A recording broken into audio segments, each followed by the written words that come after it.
All right, what is going on, everybody? Welcome back to another video, another WNBA video. This is going to be one of the best ones so far because it was a disaster class for the Liberty. Now, I'm not a Liberty hater by any means, but it was a bit satisfying to see them go down in flames, drop two games in a row now without. I guess this is the first game without Stewie, the first full game.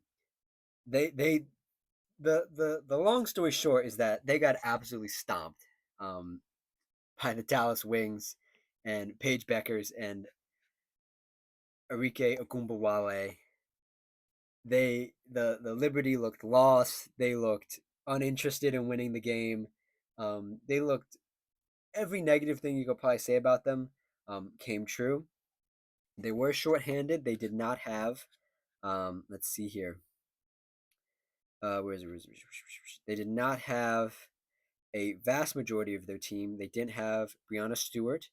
They let's see who's out here. They did not have Brianna Stewart. They did not have Kennedy Burke. They did not have Nora Sabali, and they did not have Emma Musame, who is still waiting for her work visa to come over to the States to play for the Liberty. So the Liberty were shorthanded, but I want to talk about the game nonetheless. So if you like what I have to say, like the video. If you have any opinions, comment it down below. If you like the vibes, consider subscribing. So I think this is what everybody who's not a Liberty fan has been waiting for is for them to slide, for them to show some weakness. They're 5-5 in away games now, um, and it looks like they're finally showing um, some dents in the armor. This is why it's so hard to repeat, um, because you're some nights, especially now after All Star weekend, you're gonna have to run some lineups out there you're not really comfortable with. They said it on the broadcast, and I was saying it to myself. I was thinking it to myself. I said, none of these players have played together, but both of these teams have the Wings. I think have run 11 different lineups throughout the course of the season, and the Liberty have run 10 different starting lineups throughout the course of the season. And this Liberty team looked the worst it has for 3 quarters. In the fourth quarter, they sort of picked it up. They sort of tried to piece it together, but the deficit was just too much. It was too much. And they looked so bad. It looked like some of these players had never played basketball in their life. And it was actually sort of funny and coincidental because they usually play a very crisp and nice style of basketball, fast pace, all this stuff.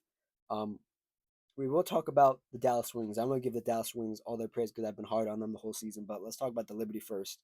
Um, Jonquel Jones, I guess this is her third game back.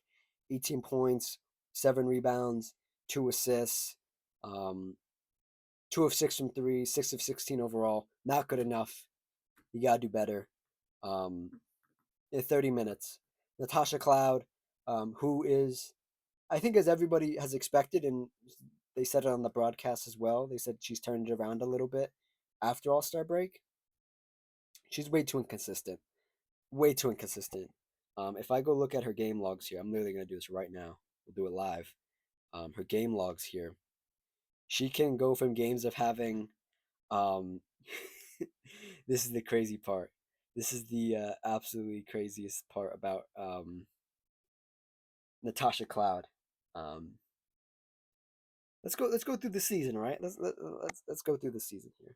So 7 point game, 8 point game, 5 point game, 2 point game, 14 point game, 20 point game, 23 point game, 12 points, 2 points, 14, 10, 10, 22, and 4.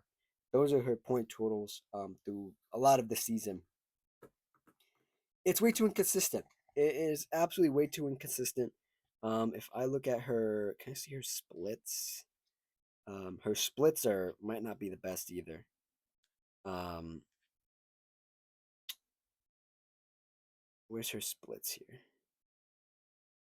Yeah, her splits. Her splits are decently okay. 33% from three for this season. 6 assists, 3 rebounds, 10 points. Yeah, that tracks. 10 points. She's never been anything but a 10-point scorer in this league. Um, is she a reliable second option? No, not now at least. Um, but you need that when you have Brianna Stewart and she goes down with a leg injury. Nothing serious. They're just holding her out for precautionary reasons. Um, you need somebody like Natasha Cloud to step up. You need somebody like John Cole Jones to step up. And they said it on the broadcast. I'm going to say that a lot today. Um, they said it at the beginning of the game when they were introducing the starting lineup. They said the Liberty have to be careful and not fall into this game because it's a trap game. It's a trap waiting to be sprung, and they got sprung on. Um, they didn't take the wings seriously enough. The Paige Beckers didn't play the game previous when they played Las Vegas, so she was rested.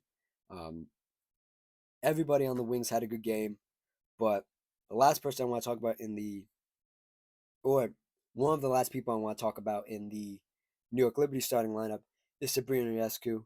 Um, I've said it all year, and I'll say it again, even though she's been having a somewhat better year or better half of this first couple games of after All Star break. I just don't like the way she's playing this year. I just don't. It just feels uncomfortable. It doesn't feel like the way Sabrina used to play. And this game encapsulated that all.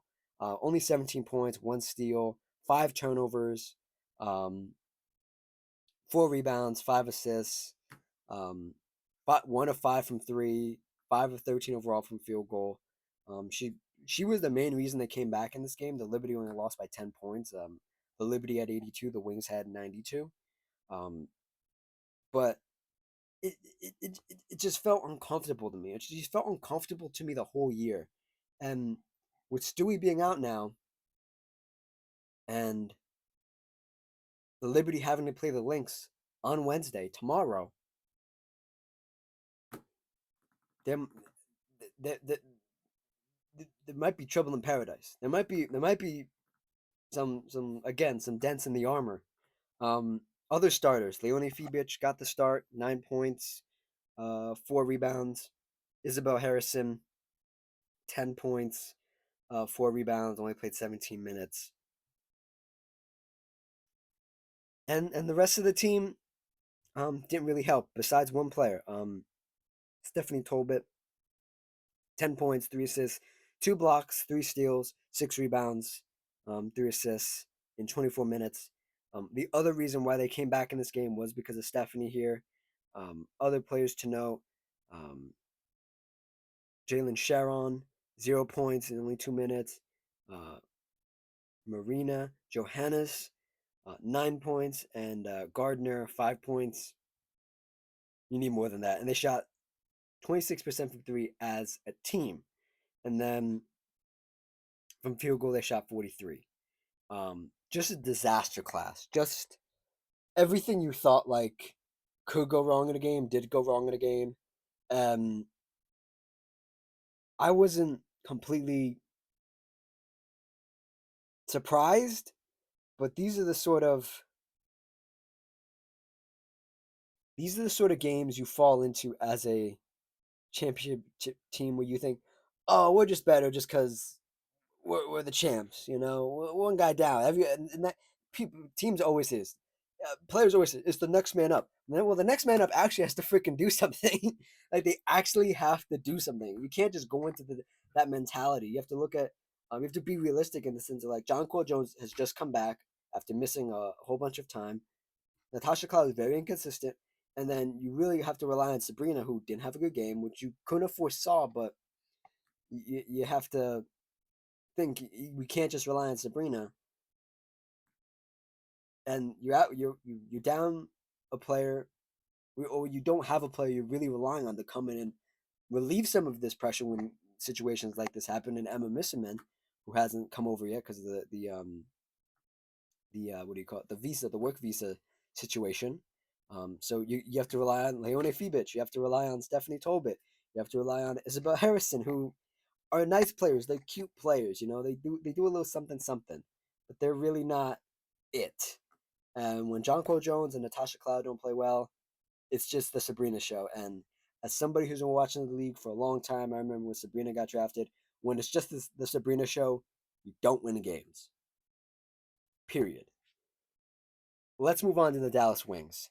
The Dallas Wings, man. Um, People have already coined a duo name for Paige Beckers and Arike uh, Gumbawale. They're calling them Parike. That's Parike. Parike. It's the Parike experience. And I've been very hypercritical of Paige Beckers and Arike working in tandem, working together, having great games together. Um, this was one where you're like, oh, it's my work. It's my work. 20 points for each of them. Arike had a career high in assists, 14, um, one steal, only one foul. Paige Becker's 20 points, 6 rebounds, 4 assists, 3 steals, only 2 fouls, only 1 turnover. As a team, they only had 10 turnovers. The Liberty had 12. Surprising stuff. Um, I do want to focus on Paige and Enrique because it did work out. I liked the way they were used. Coach, what's it called? What's their coach's name? Oh, geez, I was trying to remember now. I can't remember it. We'll call him Ponytail because he does have a ponytail. Coach Ponytail had a or Man Bun. Coach Man Bun um, did some good stuff, and Dallas Wings fans have been very critical of him. Um, and rightfully so. The season has not gone according to plan, or maybe it has. They're 8-19. They weren't forecasted to be good. They're 5-8 at home, so even at home they lose games. But the way he was using them, Arike and Page, Arike was more of the floor spacer, um, dribble handoffs to the excuse me, to the three, pulling up from three, coming off screens, ISO 3 pointers, just rising and firing in people's faces. Paige Beckers is more of the um, slow tempo, mid range, um, floaters, layups. Enrique was doing some of that too, but that was more Paige, and Paige had a couple threes as well. But it was I was thinking of it sort of if you ever see there's this thing, it's called a character chart, right? It's like when you're writing stories and stuff. There's like good to like evil, and there's like chaotically good, chaotically evil, um, and then there's like neutrally good and neutrally bad. Um, Enrique is like chaotically good, and Paige is like um, neutrally good. Like she's just go with the flow, go through the course of the game. Sometimes I have to force a shot, but that's just basketball. And then Enrique's just out there doing whatever she wants. She's been playing for a long time in this league, so she knows what she knows where her spots are. She knows what she needs to do. She's just out there dribbling the ball, going crazy, hoisting up crazy shots. And they went in tonight. The duality of Enrique is that she's a shot chucker at the end of the day, and sometimes she's gonna make them, and she looks great, and sometimes she's gonna miss them, and she looks terrible. But um, yeah, Enrique chaotically good, and Paige chaotically neutral or neutrally good. um, really impressive stuff. This one game made me rethink this duo, and I think you give it a year or two. I was thinking maybe you trade Enrique this offseason, but maybe you still do that if a deal comes across your table. But I wouldn't dangle Enrique out there. I would give it a chance because another player who really stood out to me um, throughout the course of this game um, was Lee Yaru, um, who I've been talking about a lot in my videos when I've talked about the Storm, who she played for, and then she got traded to the Wings. And I will continue to talk about Yaru because Yaru is amazing. She's not the starting center. She came off the bench, played 17 minutes, 4 or 5 from three, 7 rebounds, 1 assist, 1 block, 3 personal fouls, and 8 points. She had a crazy um, layup where, and she's one of these bigs who plays like she would come up to the top of the three and get the ball and survey the floor and hand off, or she would literally fire it to a player in the in their motion, like going to the lane, going to the basket. Um, and she looks great. There was a point where they were running a lot of action on the far side of the floor, so away from the camera towards the bench, and And I'm trying to think of how I describe this. She had the ball at the top of the three. She took one or two dribbles. I think there was maybe two other or one other player in the corner, the opponent in the corner guarding Yuru's teammate, and Yuru dribbles twice, takes the ball, fakes it to the corner to the left, to her left, and then both defenders look, and she's gone. She literally just lays the ball up, and that just blew my mind. That you don't see bigs do that a lot. To have the savviness to to to fake it, or to fake it convincingly enough, because you can fake it, you can try to fake it, but players will just like be like, oh, I'm not falling for that. But she had the smarts to fake it and then just go right up with it, with in all one smooth motion. It was great. It was great. Um, Still a questionable defender. Had some. You can see she wants to get in her bag a little bit more. But my biggest criticism of some bigs and a lot of players is that a lot of players don't have moves inside moves. They don't have a bag inside of a bag. So they have their one, two, three moves, and then if somebody stops, like I kick it back out, they kick it back out. There's no move inside a move inside a move inside fake inside a whatever. But she's getting there, and I think she wants to do that more. And she's been playing basketball for a long time. She played for the China national team, I believe. So she has a lot of experience under her belt, and I think Dallas should do everything to try to keep her and maybe make her the starting center if she improves her defense. Now, somebody else who was playing some really great defense, Dejanay Carrington, 9 points, 9 rebounds, 1 block, no steals, but the stuff she was doing did not equate to the numbers. She was on everybody's case. She blocked Sabrina at the end of the third quarter, I believe. She was a great on-ball defender. She was a great help defender, and some people say she's a dirty defender. I think she's a bit of a dusty defender. Not quite dirty, but just dusty. Like she'll like she knows she could try to get away with things, and she'll push the envelope as much as she can. But last night it was great. Um, Grace Berger um, came in and got 4 points. I don't remember the exact points she got and when she got them, but I was surprised to hear the name because I had heard it before, and I was like, oh, she's in the game. Damn, she got 4 points. Azare James 3 points. Um, Let me see. Hines Allen 4 points, and yeah, that's it for the bench. And then the starters. Um, oh, I'm not even gonna try to say that name. I apologize. Lucia G, 14 points, 2 steals, 1 block, only 2 personal fouls, um, 3 rebounds, 1 assist. Really good stuff. JJ Quinley 2 points. Not the biggest game for her, but 3 rebounds. Yeah, and Haley Jones 8 points. This was the Arike and Paige night, the Paige Rike night, and yeah, that's pretty much it. This was just this is one game I think you go back at the end of the season if you're the Dallas Wings and say this is a game we need. This is the kind of game we want to play every night next season. You're not going for anything this season. You're gonna have a high draft pick. Um, I wouldn't encourage you to lose games, but these are the games with throughout the course of a losing season that you can take and take a huge positive from them and say, hey, we took one game off the champs, off the reigning champs. I want to see if they play again this year, and if they do, that'd be must watch. Oh, they do. Ooh, they play them on August 5th and August 8th. One in New York and one at home. Interesting. Those are gonna be. That's gonna be something to watch. So that's let's see, one, two, 3 games away. Neither of those games are on prime time, but I'm sure we'll see some highlights and stuff. And then, yeah.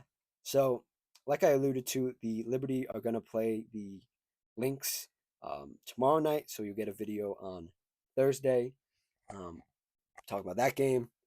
I don't really pick winners and do previews anymore for games, but I think the Lynx are going to try to jump on this opportunity while the Liberty are down and just put belt to ass and try to really kick them while they're down, and we'll see what they can do. If you think I've been critical of any of these players, it's all in good fun. It's all in laughs. They're pros for a reason, but I think it's just funny that some people hate to be realistic with these players when players are out there to be criticized and out there to um, be dissected in a constructive manner. So I hope I've done that. Um, if you like what I had to say, like, comment, subscribe, all that good stuff. And I'll see you guys next time. Cheers.